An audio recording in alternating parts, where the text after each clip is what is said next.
السلام علیکم ورحمۃ اللہ وبرکاتہ۔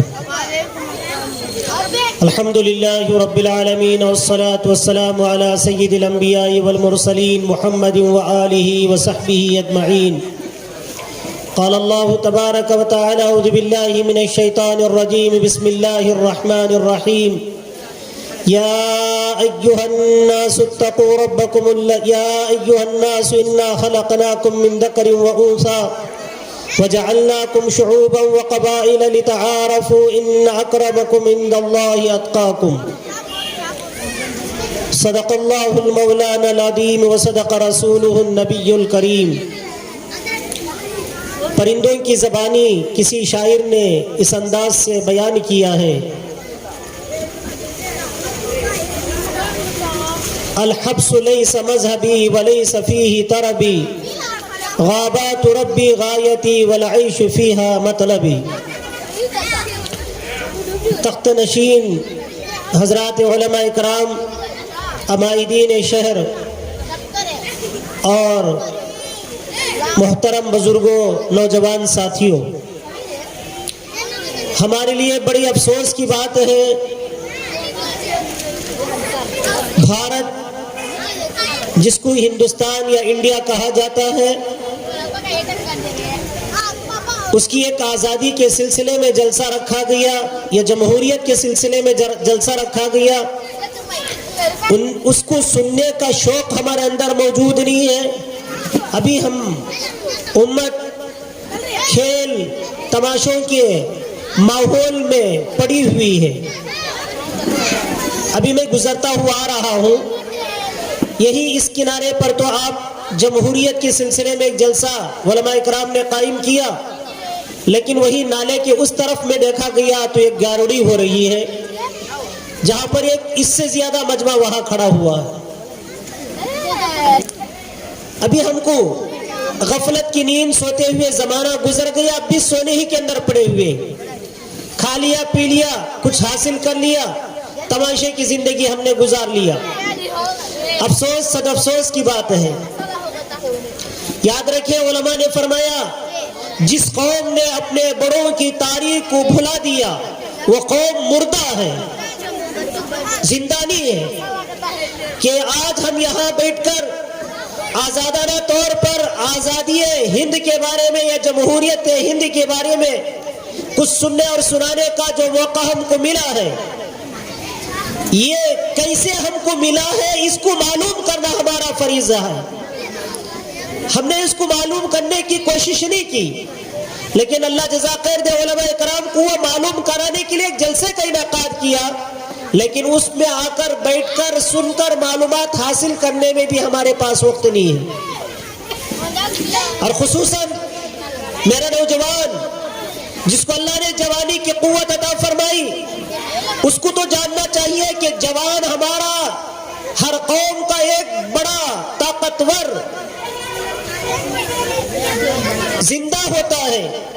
اگر وہ نوجوان اپنی طاقت کے بلبوتے اپنے قوم کی حفاظت کرنے کے لیے قدم کو آگے نہیں بڑھائے گا، وہ قوم ہی ہلاک اور برباد ہو جائے گی۔ آپ تاریخ اٹھا کر دیکھیں، جہاں جہاں جس قوم نے کامیابی حاصل کی، اس میں سر فہرست نوجوانوں کو شمار کیا جاتا ہے۔ نوجوانوں نے اپنی جوانی لگائی، اپنی طاقت اور قوت کا استعمال کیا اور اپنی صلاحیت کو لگایا، تو پھر وہاں کامیابی ان کو اللہ تعالیٰ نے عطا فرمائی۔ صحابہ اکرام کی زندگی میں اٹھا کر دیکھیں، نوجوان صحابہ اپنی پوری قوت، توانائی، صلاحیت کا استعمال کیا، اللہ نے کامیابی عطا فرمائی۔ آپ نے سنا ہوگا کہ محمد ابن قاسم جب یہاں کے لوگوں کو غلامی حیثیت کے طور پر ان کو ستانا، پریشان کرنا، ان کو تکالیف دینا، یہ کام کر رہے تھے، تو پھر محمد ابن قاسم مکہ مکرمہ سے، عرب سے نکل کر آیا، پھر ان کو آزاد کرا کے یہاں سے واپس گیا۔ وہ محمد ابن قاسم کی عمر کیا تھی؟ 17 سال کا نوجوان تھا۔ میرے نوجوانوں، آپ کو جاننے کی ضرورت ہے، ابھی ہم نے موبائل فون کے نشے میں زندگی گزار رہے ہیں، یہ شراب کے نشے میں زندگی گزار رہے ہیں، یا عیش و آرام کی زندگی گزار رہے ہیں یا ایک اور طرح کے نشہ آور چیزوں کی زندگی گزار رہے ہیں جس میں ہماری زندگی برباد ہوتی جا رہی ہے. آج ہمارا یہاں جمع ہونا ہمارے بھارت کے جمہوریت کے سلسلے میں کچھ معلومات حاصل ہم کر لیں. پہلے آزادی کیسے ملی, کس طرح ملی, مختصر انداز سے میں بتاتا چلوں کیونکہ بہت سارے حضرات نے بتایا. سب سے پہلے جب انگریز ہندوستان میں داخل ہونا شروع ہوا, حضرت شیخ احمد سرہندی رحمت اللہ علیہ جن کو مجدد الفسانی کہا جاتا ہے, اسی وقت اللہ والوں کی جو نگاہ ہوتی ہے, اللہ والوں کو جو نگاہ ہوتی ہے بہت دور نگاہ ہوتی ہے, وہ لوگوں کے احساسات کو پرکھ لیتے ہیں, لوگوں کے جذبات کا پورے طور پر احساس محسوس کر لیتے ہیں کہ وہ کس جذبے کے ساتھ وہ داخل ہو رہا ہے, کیا اپنے اندر ارادے لے کر داخل ہو رہا ہے, کیا اس کے پلانے ہیں, کیا کرنا چاہتا ہے. وہ تو ہندوستان میں داخل ہو رہا ہے وہ تجارت کی غرض سے, بزنس کی غرض سے اور کسی اور کے نام سے, لیکن حضرت نے بھانپ لیا یہ انگریز بڑا غدار ہے, یہ ہندوستان میں آ کر بزنس نہیں کرے گا, بزنس کے نام پہ ہندوستانی لوگوں کو اپنا غلام بنائے گا. اسی وقت حضرت نے مخالفت شروع کی, لیکن وقت حضرت کا ساتھ نہیں دیا, عمر نے آپ کو ساتھ نہیں دیا, دنیا سے چل بسے. پھر اسی زمانے میں حضرت شاہ ولی اللہ محدث دہلوی رحمت اللہ علیہ نے بھی مخالفت کا معاملہ کیا, حضرت ٹیپو سلطان رحمت اللہ علیہ نے مخالفت کا معاملہ کیا, اور پھر جب حضرت شاہ ولی اللہ محدث دہلوی رحمت اللہ علیہ دنیا سے چل بسے, ان کے فرزند عزیز حضرت شاہ عبدالعزیز محدث دہلوی رحمت اللہ علیہ نے جب یہ ماجرا دیکھا کہ یہ ہندوستان میں آیا, لوگوں کو غلام بناتے جا رہا ہے اور اپنا مذہب لوگوں کے ہندوستانیوں پر تھوپتا جا رہا ہے اور اپنے مذہب کا جال بچھاتا جا رہا ہے اور لوگوں کو غلامیت کا توق ان کے گلے میں ڈالتا جا رہا ہے, اب یہ سارا کا سارا بزنس ہندوستان کو اپنا جو ہے اپنے چنگل میں لے چکا ہے, اب اس کے لیے کیا کیا جائے. تو حضرت شاہ عبدالعزیز محدث دہلوی رحمت اللہ علیہ نے مشورہ کر کے سب سے پہلے اعلان کیا, اس انگریز کے خلاف فتوے کے طور پر اس بات کو جاری کیا کہ اس سے لڑائی لڑنا ہمارے اوپر ضروری ہے, فرض ہو گیا ہے, اب اس سے آزادی حاصل کرنا ہمارے لیے ضروری ہے. جگہ جگہ پر اس نے معاملہ کیا, اور پھر حضرت ٹیپو سلطان رحمت اللہ علیہ نے اسی فتوے کو لے کر ٹیپو سلطان نے لڑائی والا معاملہ شروع کیا. لڑتے گئے حضرت ٹیپو سلطان رحمت اللہ علیہ شیر دل انسان جن کو اللہ تعالیٰ نے ساری خوبیوں سے مالا مال کیا, اللہ نے ظاہری طور پر بھی قوت عطا فرمائی, روحانیت والی قوت بھی آپ کو عطا فرمائی. تہجد گزار انسان تھا, نمازوں کا اہتمام کرنے والا تھا, خدا ترس انسان تھا, متقی تھا, پرہیزگار تھا, عدل کے ساتھ انصاف کے ساتھ حکومت کرنے والا انسان تھا, اللہ کی طاقت دی ہوئی اللہ کی طور پر وہ لڑنے والا تھا, لیکن ناکامی کا سامنا اس کو کہاں کرنا پڑا, اپنے ہی قوم کے لوگوں کی غداری کی بنیاد پر ناکامی کا سامنا کرنا پڑا. لیکن یاد رکھیے بزرگوں, مسلمان کسی صورت میں ناکام نہیں ہوگا, مسلمان کسی صورت میں ناکام نہیں ہوگا, اس کی پٹ بھی پٹ ہے, چھت بھی پٹ ہے, اس کی ناکامی بھی کامیابی ہے اور کامیابی کامیابی ہے. اسی لیے کہا گیا وہ قتل بھی ہو گیا تو شہید بن کر جائے گا, شہادت کا مقام اللہ تعالیٰ اس کو عطا فرمائیں گے, اگر وہ بچ گیا تو غازی بن کر واپس لوٹے گا. یہ شان ہے ایمان والے کی. حضرت ٹیپو سلطان اس کے ہی لوگوں نے اس کو غداری کا معاملہ کیا, بہرحال وہ دنیا سے چل بسے. اور ادھر بنگال کے اندر وہاں پر بھی ایک مسلمان نواب نے مخالفت کرتے ہوئے وہاں لڑی, پھر وہاں پر بھی ان کی ناکامی کا ذریعہ اپنے ہی لوگوں کا معاملہ تھا. پھر بہرحال حضرت شاہ ولی اللہ محدث, حضرت شاہ عبدالعزیز محدث دہلوی رحمت اللہ علیہ اور ان کے شاگرد شیخ, ان کے شاگردوں نے محنت شروع کی. اسماعیل شہید رحمت اللہ علیہ, احمد شہید رحمت اللہ علیہ, محنت کرتے کرتے انگریزوں کا مقابلہ کرتے گئے. کہا کہ ہم کو آزادی چاہیے, ہم تمہارے غلام بن کر دنیا میں ہندوستان میں زندگی نہیں گزاریں گے. مخالفت کرتے کرتے کرتے ہوتے ہواتے 1700 سے معاملہ. ایک مرتبہ ایک ہندو بھائی کو انگریز جج نے بلایا اور اس سے پوچھا کہ بھائیو, ہندوستان میں مغلیہ سلطنت نے 800 سالہ حکومت تم پر کی, لیکن تم نے ان کی کوئی مخالفت نہیں کی. ابھی ہمارے 150 سال بھی پورے نہیں ہوئے, پھر ہمارے خلاف کیوں تم نے آواز اٹھا دی؟ تو اس ہندو بھائی نے یوں کہا کہ دیکھو, وہ مسلمانوں نے حکومت کیا تو لوگوں کے دلوں پر حکومت کیا, لوگوں کو تکلیف نہیں دیا. ہمارے ملک کو انہوں نے سونے کی چڑیا بنا دیا اور ہمارا قیمتی بنا دیا ہمارے ملک کو, اور وہ مرے بھی تو اسی زمین میں دفن ہو گئے. یہاں سے کچھ اٹھا کر نہیں گئے, لے کر گئے, بلکہ یہیں پر آئے اور یہیں پر اپنی پوری سرمایہ کو لگایا, صلاحیت کو لگایا اور اپنی طاقت اور قوت کو لگایا اور بہترین سونے کی چڑیا بنا دیا اس کو. لیکن انگریز آیا, کیا کیا؟ سارے ہیرے جواہرات یہاں سے لوٹ کر لے کر چلا گیا انگلینڈ, وہاں چلا گیا. اس ہندوستان کو جو سونے کی چڑیا کہا جاتا تھا, مٹی کی چڑیا اس نے بنا دیا. بتاؤ کتنا قیمتی ہندوستان کیسے بن گیا؟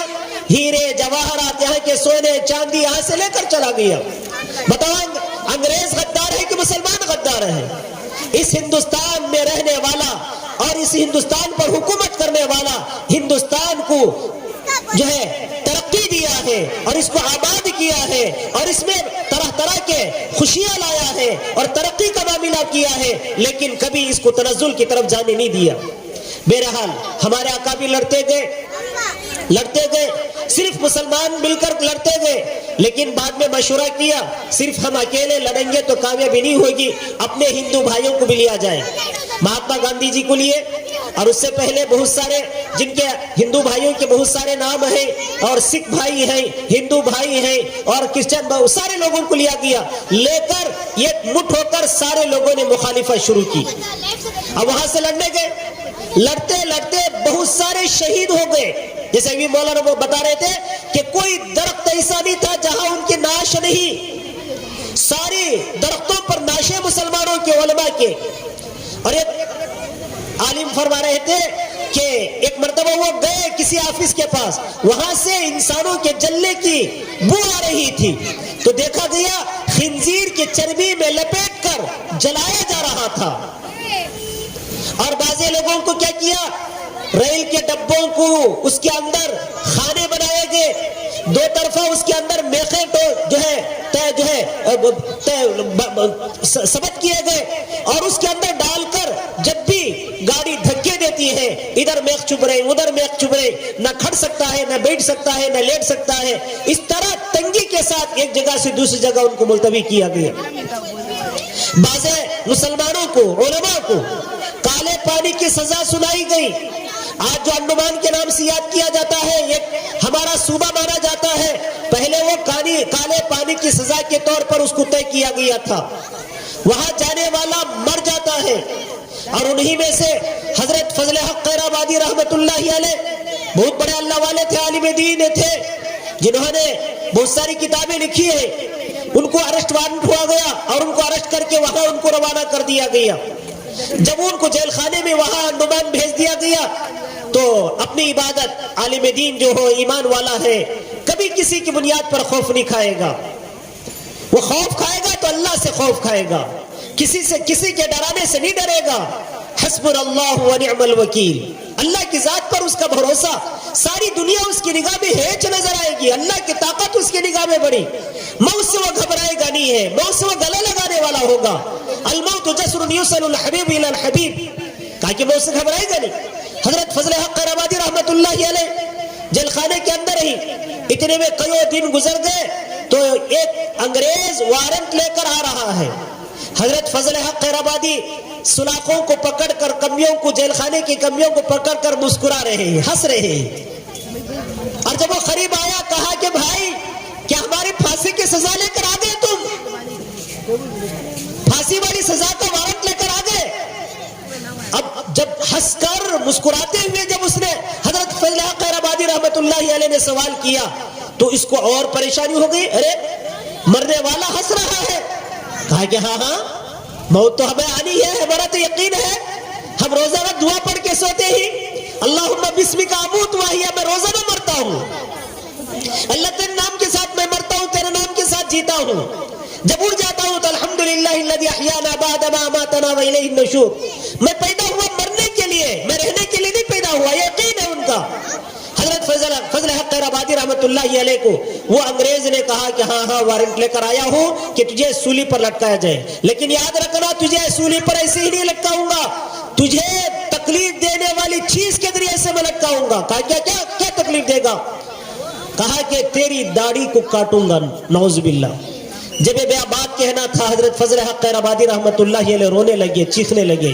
بھائی موت کے گھاٹ تو اتار دے, سولی پر لٹکا دے, جیسے چاہے مجھے مار دے, میں مرنے کے لیے تیار ہوں, لیکن میری داڑھی کو نہ کاٹ, میری داڑھی کو نہ کاٹ. اس انگریز نے نہ سنا, کہا کہ نہیں مجھے تڑپتے تڑپتے تجھے ماروں گا.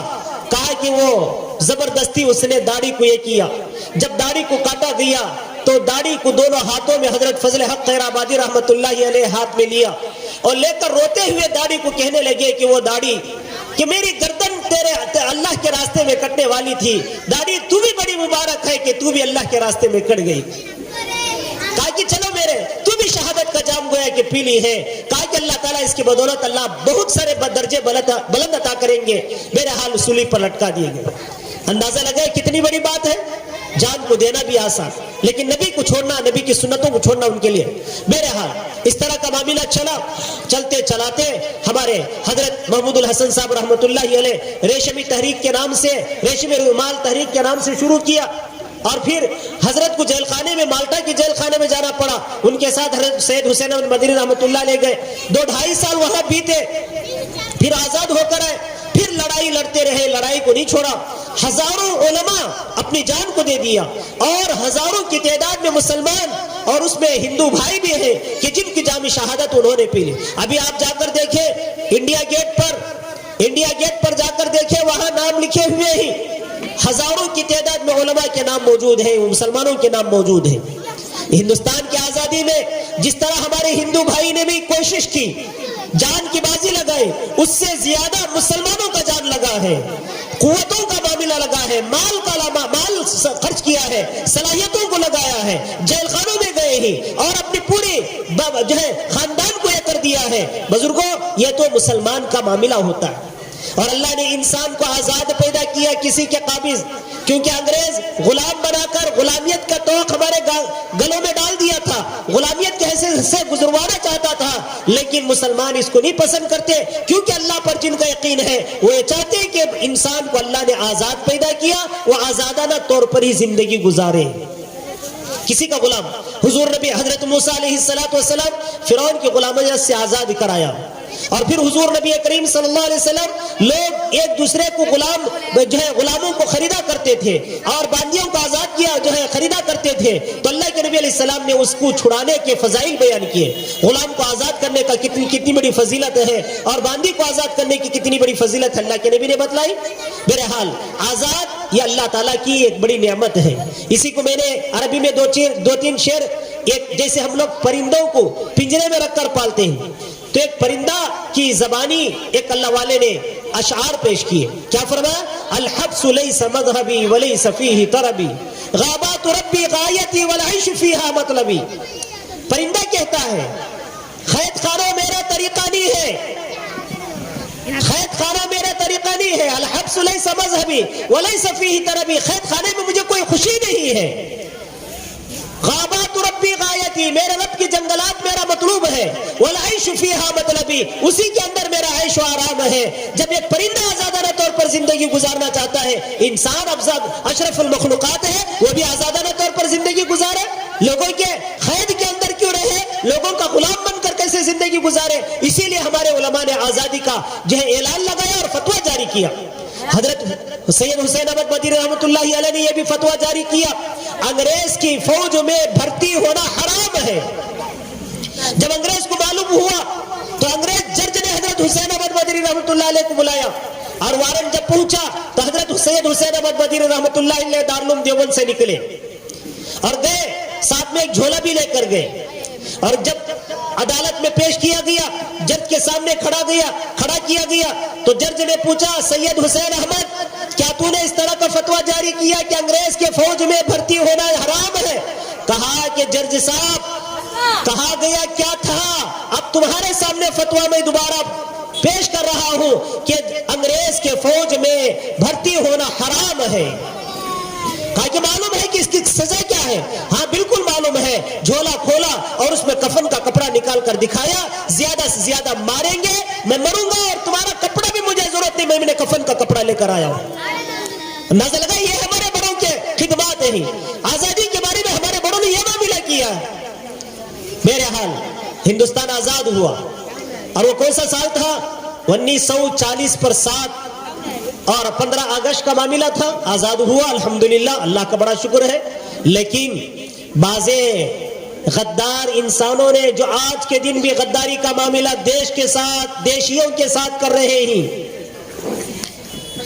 بھارت کے لوگوں کے ساتھ بھی آج بھی غداری کا معاملہ کر رہے ہیں. اس وقت میں بھی غداری کا معاملہ انہوں نے کیا کہ دیش کو ٹکڑوں میں بانٹ دیا نالائقوں نے, لوگوں کو اشکا کر دے دیا اور لوگوں کے ذہن خراب کر دیے, مسلمانوں کو کھڑا کر دیا, ادھر کھڑا کر دیا, ادھر کھڑا کر دیا. دیش ہمارا ایک بہت بڑا ملک تھا جس کو ٹکڑوں میں پاکستان کے نام سے, بنگال کے نام سے اور فلاں کے نام سے, فلاں کے نام سے بانٹ دیا گیا. اور الزام لگایا گیا کہ مسلمان الگ ملک چاہتے ہیں. نہیں, کبھی مطالبہ نہیں کیا مسلمانوں نے, لیکن تیار کیا گیا, یاد رکھے, تیار کیا گیا. ہاں تیار کیا گیا, مسلمانوں کو تیار کیا گیا تاکہ پھر اس ملک پر مسلمانوں کی کوئی قبضیت نہ ہو, مسلمانوں کی پھر ملکیت نہ ہو, یہ پھر ہمارے اوپر حاکم نہ بنے. اس کے لیے وہ مسلمانوں کے ٹکڑے کیے گئے. یہ بھارت کا ٹکڑا نہیں ہے, دوسرے نمبر پر کہا جائے کہ پہلے مسلمان کے ٹکڑے اور پھر بھارت کا ٹکڑا ہوا. یہ بات یاد رکھے. آج کے دن بھی وہی ہو رہا ہے. آج پہلے وہ انگریز تھا گورا, آج کے دن ہندوستانی انگریزی قسم کے ذہن رکھنے والے آج بھارتیوں کو اپنا غلام بنانے کے لیے حکومت پر قابض بن گئے, کر رہے ہیں. یہی معاملہ ہو رہا ہے. کہا کہ کتنے ہماری کمپنیوں کو, بھارت کے حکومت کے کمپنیوں کو بیچ دیا گیا. کیا ضرورت تھی بیچنے کی؟ کیا ہمارا ملک اتنا بھکڑ تھا کہ اس کو بیچ کر ہمارے ہندوستان کے لوگوں کو کھانا کھلایا جائے؟ نہیں تھا. غلام بنانے کے لیے بیچا گیا, بڑی بڑی کمپنیوں کو بیچ دیا گیا. اب ایسا ہو کہ پورا بھارت ایک حکومت کے طور پر نہ چلے بلکہ 2-3 آدمیوں کے معاملے پر چل جاوے. جیسے پوری دنیا 10 آدمیوں کی بنیاد پر چل رہی ہے, ایسے بھارت بھی 1-2 آدمیوں کے ہاتھ میں رکھ گئے, وہ جو ہے کھلاتے رہے, ہم کھیلتے رہے. بزرگوں, اب بھی ہم کو آنکھ کھول کر جاگنا ہے, ہوشیار ہونا ہے, چالاک ہونا ہے. اگر ایسے ہی سوتے رہیں گے تو پھر ہم بھی دوبارہ غلام بن جائیں گے, کھانے کے لیے ترس جائیں گے, ایک جگہ سے دوسری جگہ جانے کے لیے پریشان ہو جائیں گے. آزادانہ طور پر یہاں سے حیدرآباد نہیں جا سکیں گے, چنئی نہیں جا سکیں گے, دلی نہیں جا سکیں گے. قدم قدم پہ چکپے ہوں گے, قدم قدم پہ پریشانیوں کو اٹھانا پڑے گا, قدم قدم پہ مصیبتیں اٹھانا پڑے گے. آزادانہ طور پر بلکہ اپنے گھر میں رہ کر بھی خوشی کے ساتھ زندگی گزارنے کا موقع ختم ہو جائے گا. میرے حال آزادی تو ملی ہے, لیکن آج کی آزادی کو بھی لڑنا ہے ہم کو. اللہ کرے کہ ہمیں اپنا ووٹ بیچنے سے سب سے بڑا جرم ہمارا یہ ہو رہا ہے, پیسہ لے کر نوٹ ہم بیچ دیتے ہی. یہ شریعت کے اعتبار سے بھی حرام ہے, سمویدھان کے اعتبار سے بھی ناجائز ہے. جب آپ نے اپنا ووٹ بیچ دیا پھر آپ کو پوچھنے کا حق نہیں کہ روڈ کیوں برابر نہیں ہے, نل میں پانی کیوں آ نہیں رہا ہے, نالا کیوں نہیں صاف کیا جا رہا ہے, لائٹ کیوں نہیں جل رہی ہے, ہمارا جو ہے بل کیوں اتنا بڑھ گیا ہے. آپ کو پوچھنے کا حق نہیں ہوگا. کیوں؟ اس لیے کہ آپ نے پیسہ لے کر ووٹ دیا ہے, آپ نے بیچ دیا ووٹ. وہ ہے کہ آپ غلام بن گئے 4 پیسوں کی بنیاد پر. اس لیے آپ عہد کریں, اپنے دوست احباب کو بھی کہیں, اپنے رشتہ داروں کو کہیں, ملنے جلنے والوں کو کہیں, آئندہ سے کسی وہ پیسہ دے کر ووٹ مانگنے والے کو ووٹ نہیں دیں گے. بولے انشاءاللہ. ارے نہیں بول رہے.